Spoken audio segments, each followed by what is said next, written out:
حدیث میں رسول کریم صلی اللہ علیہ وسلم کا یہ ارشاد مروی ہے کہ یہ جو 10 دن ہیں یکم ذی الحجہ کی رات سے اور عید الاضحیٰ تک، یہ جو 9 دن ہیں یہ اللہ تبارک و تعالی کی ہر عبادت، کوئی بھی عبادت ہو، وہ اللہ تبارک و تعالیٰ کو جتنی محبوب ان 10 دنوں میں 9 دنوں میں ہے اتنی اور کسی دن میں نہیں ہے۔ مثلا اس میں فرمایا کہ ایک دن کا روزہ 1 سال کے روزے کے برابر۔ اللہ تعالیٰ نے ان دنوں کو یہ تقدس عطا فرما دیا کہ ان 9 دنوں میں ایک دن روزہ رکھ لو تو اس کا ثواب 1 سال کے روزوں کے برابر، اور ایک رات اگر جاگ کر عبادت کر لو جتنی بھی ہو سکے تو وہ ایسا ہے جیسے لیلۃ القدر میں شب قدر میں جاگے۔ اللہ تبارک و تعالیٰ نے ان دنوں کو اپنی عبادت کے لیے اس طرح مخصوص فرمایا ہے کہ اس کی فضیلت کہیں سے کہیں بڑھا دی ہے، ہر عمل کی فضیلت۔ صدقہ کوئی دے ان دنوں میں تو عام دنوں کے صدقے کے مقابلے میں ان دنوں میں صدقہ دینا زیادہ ثواب ہے۔ کوئی نفلی نماز پڑھے تو عام دنوں کے مقابلے میں ان دنوں میں نفلی نماز کا ثواب زیادہ ہے۔ کوئی آدمی اللہ تبارک و تعالیٰ کا ذکر کرے، تلاوت کرے، تو جتنی تلاوت کا ثواب عام دنوں میں ملتا ہے اس سے زیادہ ثواب ان دنوں میں ملے گا۔ جتنا عام دنوں میں ذکر اور تسبیح کا ثواب ملتا ہے اس سے زیادہ ثواب ان دنوں میں ملے گا۔ کوئی بھی عبادت کا عمل، چاہے وہ جانی عبادت ہو چاہے مالی عبادت ہو، اس کا اجر و ثواب ان دنوں میں اللہ تبارک و تعالی نے کہیں سے کہیں بڑھا دیا ہے۔ لہذا کیوں بڑھا دیا؟ وہی بات کہ ہم دن رات اپنے دنیاوی دھندوں میں مشغول رہ کر بسا اوقات اللہ تبارک و تعالی کو بھلا دیتے ہیں، ان کی یاد دل سے نکل جاتی ہے۔ اللہ تبارک و تعالیٰ کی جو محبت دل و دماغ میں پیوست ہونی چاہیے اس میں کمی آ جاتی ہے، تو اللہ تعالیٰ کھینچ کر بلاتے ہیں، آ جاؤ، یہ میرے دن ہیں، یہ میری راتیں ہیں، ان کے اندر مجھ سے تعلق جوڑ لو، میرے ساتھ رشتہ مضبوط کر لو۔ جتنی جتنی بھی نفلی عبادت کی جائے گی اللہ تبارک و تعالیٰ کا قرب اتنا ہی بڑھے گا۔ ایک حدیث میں حدیث قدسی ہے، حدیث قدسی اس حدیث کو کہتے ہیں جس میں رسول کریم صلی اللہ علیہ وسلم اللہ تبارک و تعالیٰ کی کوئی بات نقل فرماتے ہیں، اس کو حدیث قدسی کہتے ہیں۔ تو ایک حدیث قدسی ہے کہ میرا بندہ نفلی عمل کرتا جاتا ہے یہاں تک کہ جتنا نفلی عمل وہ زیادہ کرتا ہے اتنا ہی میرے قریب آ جاتا ہے، اور یہاں تک کہ ایک مرحلہ ایسا آ جاتا ہے کہ میں اس کی آنکھ بن جاتا ہوں جس سے وہ دیکھتا ہے، میں اس کے کان بن جاتا ہوں جس سے وہ سنتا ہے، میں اس کے ہاتھ بن جاتا ہوں جس سے وہ عمل کرتا ہے۔ کیا مانا؟ کہ اس کا ہر عمل اور اس کا ہر کام، چاہے دیکھنے میں دنیا کا کام نظر آ رہا ہو لیکن وہ میرے محبت سے کا آئینہ دار ہوتا ہے، یعنی وہ جو کر رہا ہوتا ہے وہ میری محبت میں کر رہا ہوتا ہے، جو کچھ کر رہا ہوتا ہے جیسا میں کر رہا ہوں میں اس کا بن جاتا ہوں، ہاتھ بن جاتا ہوں، میں اس کے پاؤں بن جاتا ہوں جس سے وہ چلتا ہے۔ اللہ تعالیٰ ایک بندے کے بارے میں فرما رہے ہیں، ایک معمولی سا بنگا جس کی کوئی حیثیت نہیں، وہ فرماتے ہیں کہ میں اس کے ہاتھ بن جاتا ہوں، میں اس کے پاؤں بن جاتا ہوں، میں اس کی آنکھ بن جاتا ہوں، میں اس کی کیا کہاں وہ ذات عالی جس کی تعریف ممکن ہی نہیں ہے، کہاں اس کا جلال و جمال، کہاں اس کی کبریائی،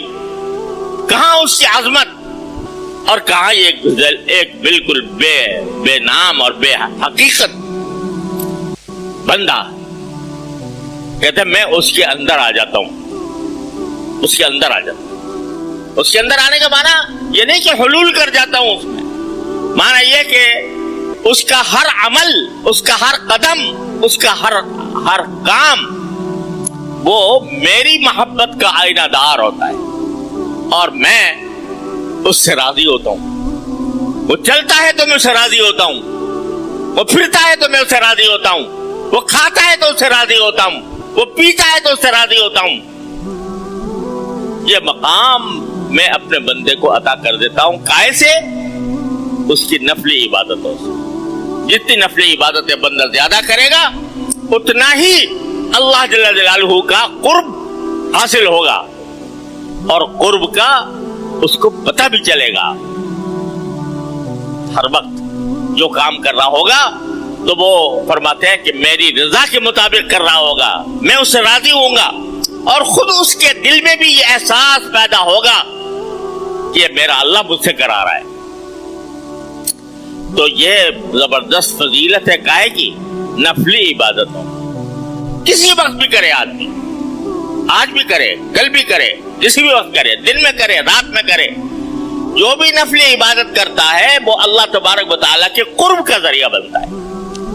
لیکن ان دنوں میں تو فرما رہے ہیں, یہ دن جو آ رہے ہیں 9 ذی الحجہ تک, اس میں اگر جو عبادت کی جائے گی عام دنوں سے زیادہ, فرماتے ہیں میں مجھے زیادہ محبوب ہے. اے بندے تو عام دنوں کے اندر بھی میری نفلی عبادت کرتا تو میں تجھے اپنا قرب عطا کرتا, لیکن ان دنوں میں اگر کرے گا تو مجھے محبوب ہے تیرا عمل, مجھے تیرا عمل محبوب ہے ان دنوں کے اندر, جتنا ان دنوں میں محبوب ہے اور دنوں میں اتنا نہیں. لہذا یہ اگر دیکھا جائے تو لوٹ کا زمانہ ہے کہ بندہ اللہ تبارک و تعالیٰ کے قرب کے لیے اپنے آپ کو جتنا ہو سکے عام مشاغل سے ہٹا کر, تو مشاغل کو کم کر کے ان میں نوافل کا اہتمام کرے, نفلی عبادتوں کا اہتمام کرے. اگر روزہ رکھ سکتا ہے تو روزہ رکھے, نفلی عبادت کوئی بھی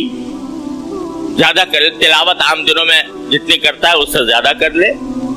جتنا ذکر تسبیح عام دنوں میں کرتا ہے اس سے زیادہ کر لے, صدقے کا اہتمام کرے, جتنا صدقہ دے سکتا ہے اللہ کے راستے میں وہ صدقہ کرے, اور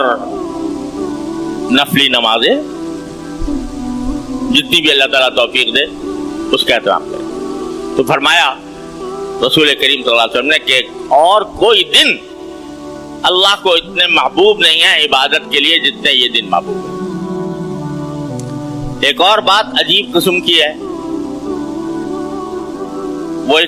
وہ عمل مستحب ہے, واجب نہیں, فرض نہیں, لیکن اس کی بھی ایک فضیلت ہے. وہ کیا کہ جس کو قربانی کرنی ہے قربانی کے دنوں میں,